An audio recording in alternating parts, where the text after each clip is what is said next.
que, la escritura dice, Jehová lo entregó en su mano. Entonces, dice,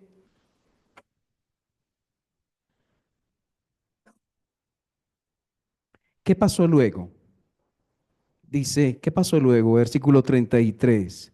Y de Roer hasta llegar a Minit, 20 ciudades y hasta la vega de las viñas, los derrotó con muy grande estrago. Y así fueron sometidos los amonitas por los hijos de Israel. 34. Escuchen esto que pasó. ¿Se acuerdan que el voto que él hizo en el versículo 31 era que cualquiera que saliera de su casa a recibirlo, cuando regrese victorioso, será de Jehová y lo ofreceré en holocausto? Esa fue la promesa, ese fue el voto al Señor. Y entonces dice 34, entonces volvió Jecté a Mizpa a su casa. ¿Quién salía de su casa?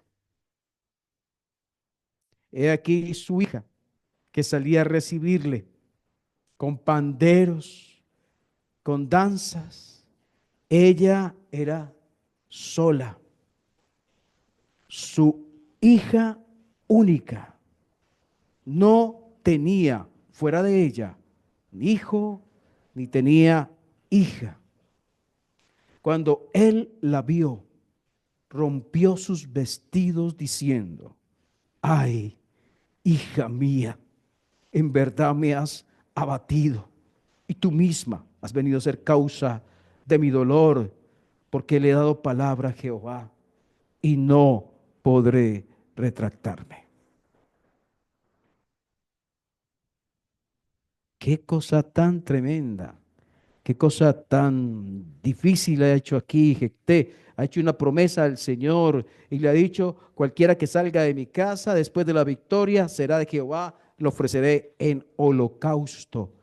Y la palabra holocausto implica que la víctima, además del sacrificio, era completamente quemada. Subía un humo delante del Señor, ofrecida en sacrificio a la víctima que se ofrecía en holocausto.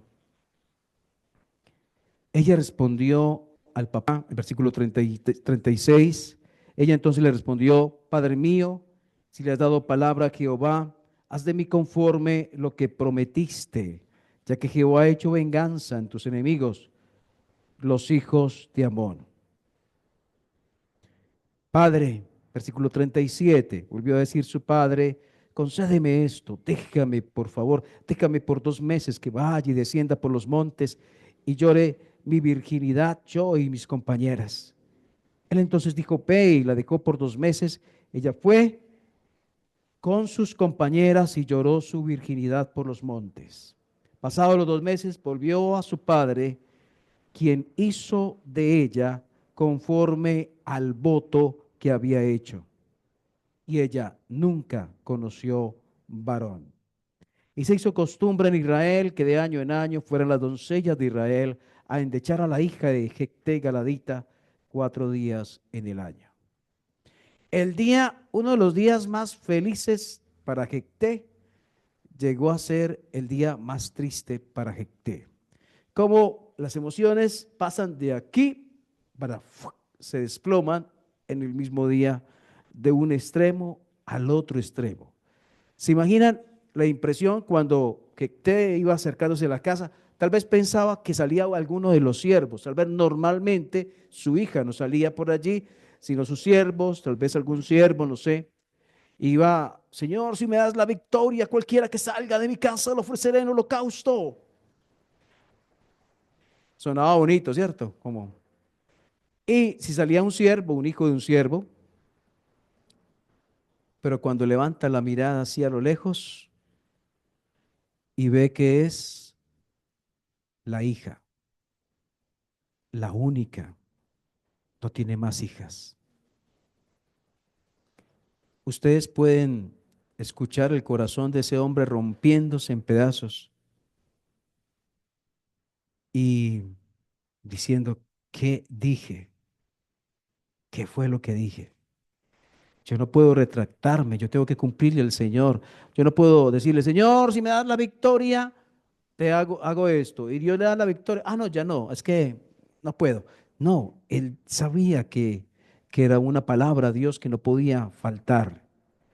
Entre otras cosas, creo que es Eclesiastés dice que no hagas promesa al Señor que no puedas cumplir, que si prometes al Señor, cumple, cumple lo que prometes al Señor. Entonces, si tú has prometido, Señor, esta semana me aprenderé 5 versículos de la palabra de Dios, hágalo, hágalo, hágalo. Si tú has prometido, Señor, cada semana voy a sacar un tiempo para esto, hágalo, por favor, hágalo. Y si usted lo ha dejado de hacer, pídale perdón a Dios y renueve.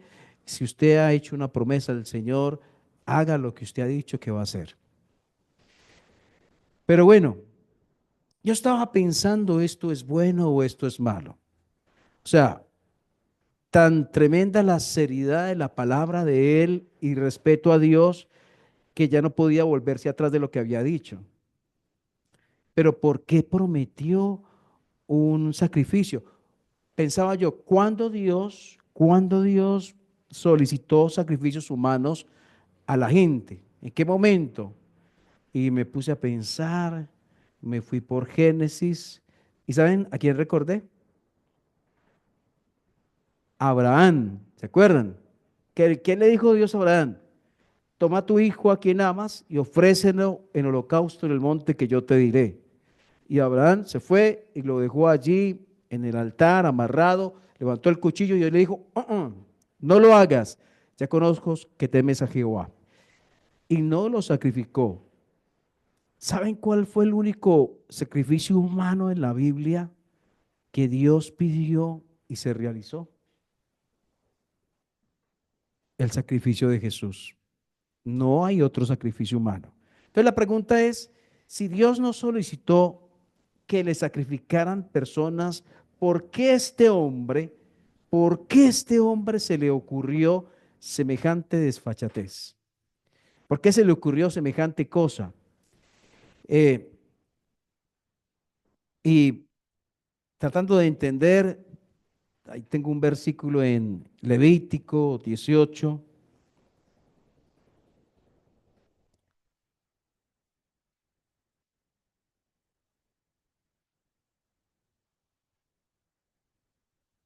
Están las leyes dadas a Dios, perdón, dadas de Dios para el hombre, del Señor para el hombre. Levítico 18, 21 dice,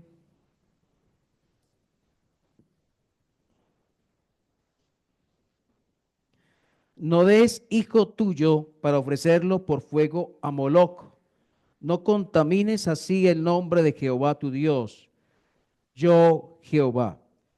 Resulta que ellos iban a ingresar e ingresaron a la tierra prometida después de 400 años en el desierto, perdón, 400 años, 430 años en Egipto, luego 40 años en el desierto. Dios les da la tierra prometida y les dice, ustedes van a llegar allá y van a encontrar cosas como estas, como cuáles, que habían religiones, habían supuestos dioses que solicitaban la muerte de infantes, de bebés, que se ofrecían en sacrificio a los tales dioses.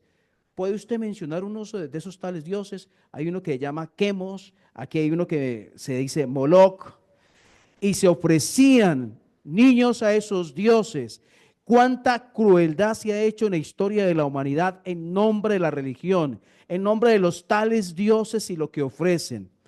El Señor Dios, el verdadero Dios, no solicita cosas como estas.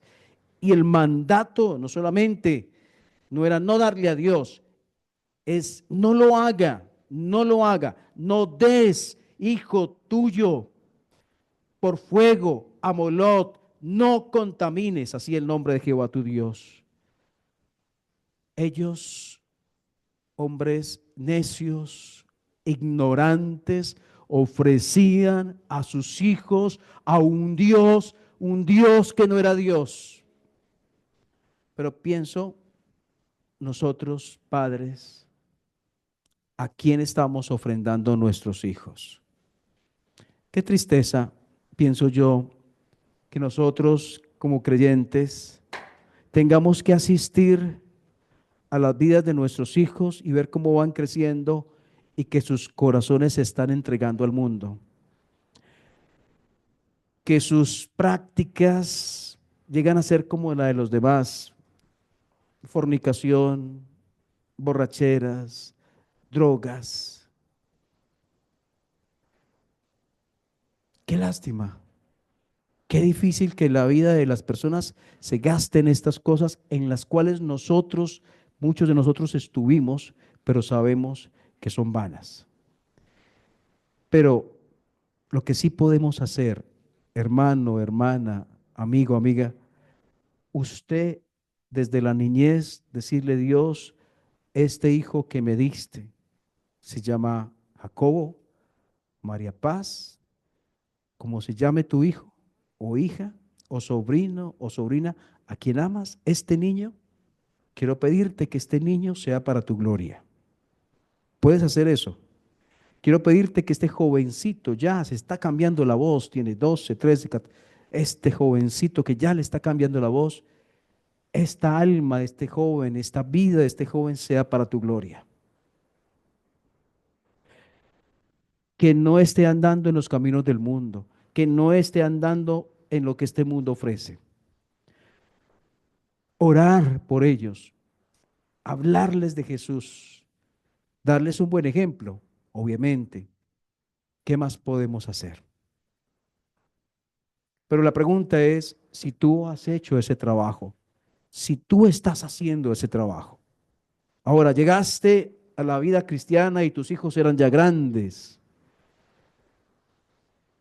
pero puedes orar por ellos y tal vez puedes aconsejarles. Tal vez Dios te puede dar un momento con ellos como íntimo, como personal, en el cual tú puedes llegar al corazón de ese muchacho, de esa persona, y mostrarle el error en que está a través de la palabra de Dios. Pero por los medios que podamos, ofrezcamos las vidas de nuestros hijos para la gloria del Señor. Ellos ofrecieron sus hijos a Moloc, a Quemos. Entonces, ¿sabe qué pasó? Cuando llegó el pueblo de Israel allá a esa tierra y se situaron en el territorio, había gente alrededor, vecinos, que hacían ¿qué cosa? ¿Qué hacían? ¿Sacrificios a quiénes? De sacrificios humanos a sus dioses. Entonces estaban aquí, ellos tal vez comercializaban, tal vez tenían aquí la frontera, tal vez de allá venían aquí a visitar y comenzaron a saber de esas prácticas y comenzaron a tener tanto contacto y llegó un punto donde pasaron cosas que Dios dijo que no pasaran, que los de acá se casaran con gente de afuera. Y cuando eso sucedió, porque sucedió, se incrementó la comunicación, la participación y entonces se va permeando esas cosas horribles, espantosas que hacían alrededor, la llegaron a ser personas del pueblo de Dios. Entonces, Jecté tenía en su mente que eso se podía hacer. La Biblia lo dice en algún momento, Dios lo solicitó en algún momento, no. Pero pienso que estaba contaminado de alguna manera, influenciado de alguna manera, ¿cómo se dice? Tocado de alguna manera por la manera de pensar de los pueblos alrededor de ellos. Dice Levítico 20,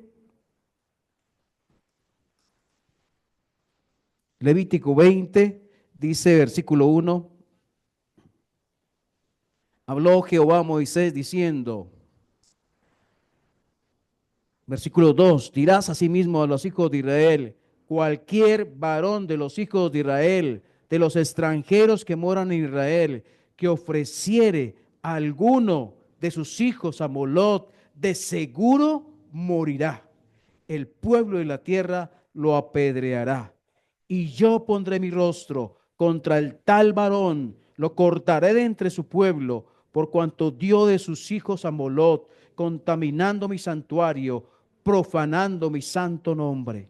Si el pueblo de la tierra cerrare sus ojos respecto a aquel varón que hubiera dado de sus hijos a Molot para no matarle, o sea, si se quedan quietos, si no hacen nada, si se hacen los de la vista gorda, versículo 5, entonces yo pondré mi rostro contra aquel varón, contra su familia, le cortaré de entre su pueblo con todos los que fornicaron en pos de él, prostituyéndose como Lot. ¿Cómo le parece este Dios?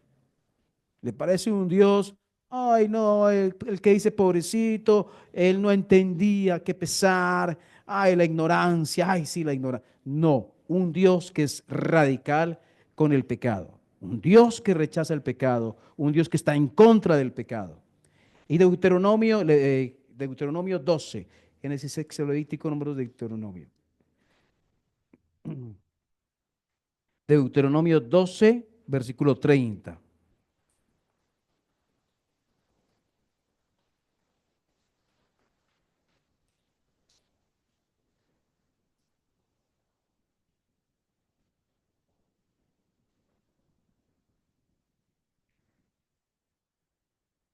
O más bien desde el 29. 12, Deuteronomio 12, 29. Dice, cuando Jehová tu Dios haya destruido delante de ti las naciones a donde tú vas para poseerlas y las heredes y habites en su tierra. 30. Guárdate, cuidado, abre tus ojos, guárdate que no tropieces yendo en pos de ellas después de que sean destruidas delante de ti. No preguntes acerca de sus dioses, diciendo de la manera que servían aquellas naciones a sus dioses, yo también les serviré. No harás así a Jehová tu Dios, porque toda cosa abominable que Jehová aborrece, hicieron ellos a sus dioses, porque aún el extremo, el punto extremo, aún a sus hijos y a sus hijas quemaban en el fuego a sus dioses. Cuidarás de hacer todo lo que yo te mando. No añadirás a ello, ni de ello quitarás. ¿Es claro? Dios no quiere que los que hacen parte de su pueblo vivan como los demás que no conocen a Dios. Tenemos vecinos, tenemos familia, la familia de mi esposo, mi familia, amigos de muchos años. Ellos tienen sus prácticas, ellos tienen su manera de manejar su religión y sus costumbres, pero yo y mi casa serviremos al Señor. Pero yo debo tener unas convicciones en las cuales digo, allá hasta ese punto no, ahí no me meto yo. Ellos lo hacen, respeto que lo hagan, yo no lo hago. Y vamos a terminar en Romanos capítulo 12. Entonces, Dios quiere que seamos distintos en cuanto a la santidad moral, que nuestro corazón no esté dividido entre Dios y otro, pero que nosotros no estemos haciendo lo que otros hacen porque los otros lo hacen. Sino, la pregunta es, ¿eso que los otros hacen, será que Dios quiere que yo lo haga? Ah, pero es que los otros lo hacen, no importa. Lo que otro hace, ¿será que es lo que quiere Dios que yo haga? Él no quería que su pueblo fuera como los que estaban alrededor de ellos. Romanos dice, Romanos 12,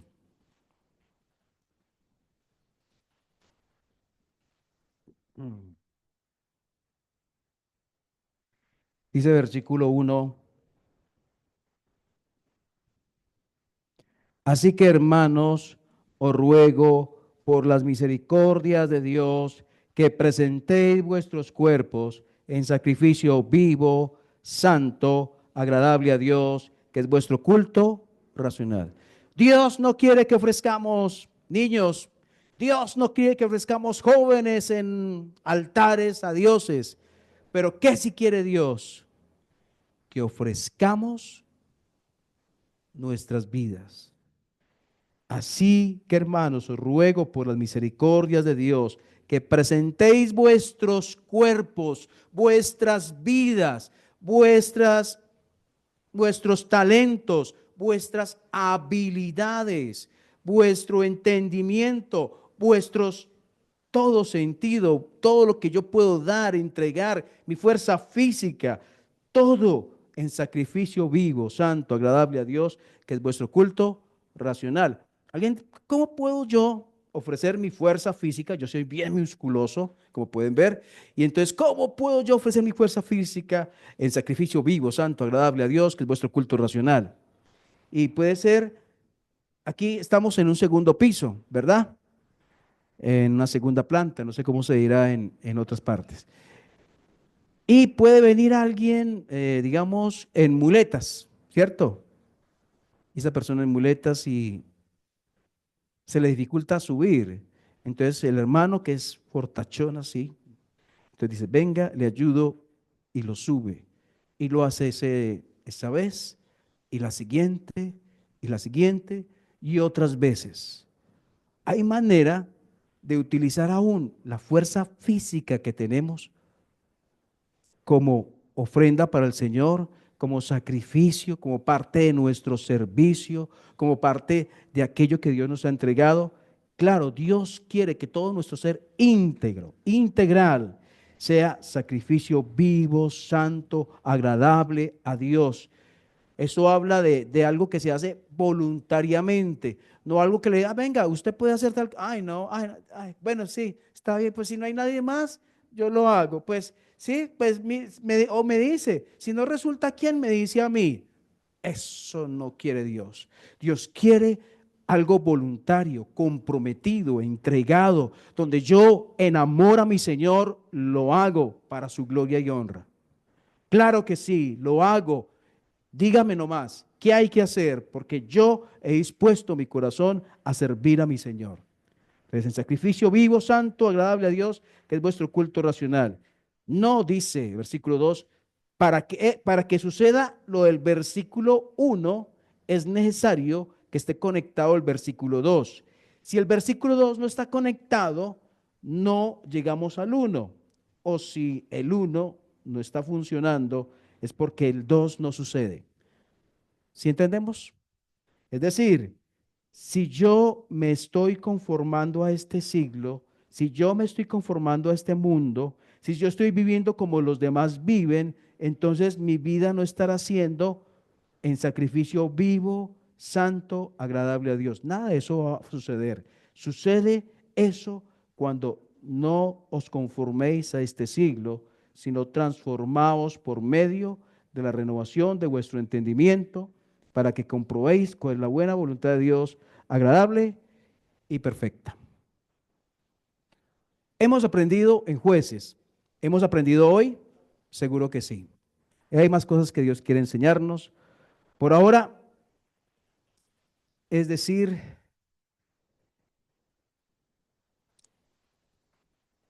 es una lucha para cualquiera vivir una vida cristiana cuando hay cosas alrededor que funcionan y que tal vez de alguna manera me llaman la atención. Pero la revisión es, ¿a Dios agrada eso? Eso era una práctica religiosa, pero Dios la cataloga, mire la palabra que utiliza, abominable, así lo llama, esta práctica religiosa abominable. El mundo que me rodea puede ingresar a mi corazón, pero eso sucede porque Cristo no es Salvador o no es Señor. Bueno, vamos a orar. Señor, gracias por tu palabra. Gracias, Señor. Gracias. Oramos que nos ayude, Señor. Porque si para los israelitas, el pueblo de Dios, fue tan difícil tener a pueblos con diferentes religiones, prácticas sensuales en sus ceremonias religiosas, fornicación en medio de sus ceremonias religiosas y muchas otras cosas más que pudieron llamar la atención del pueblo de Dios. Hoy también hay cosas que nos pueden atraer. Hoy también hay cosas que nos pueden contaminar. Hoy tal vez estemos mirando hacia afuera diciendo, qué lindo aquello, qué bueno, qué chévere. Ay, yo quisiera hacer tal cosa. Cuando son cosas que son dañinas a mi vida. Cuando son cosas que llegan a ser carga a mi vida.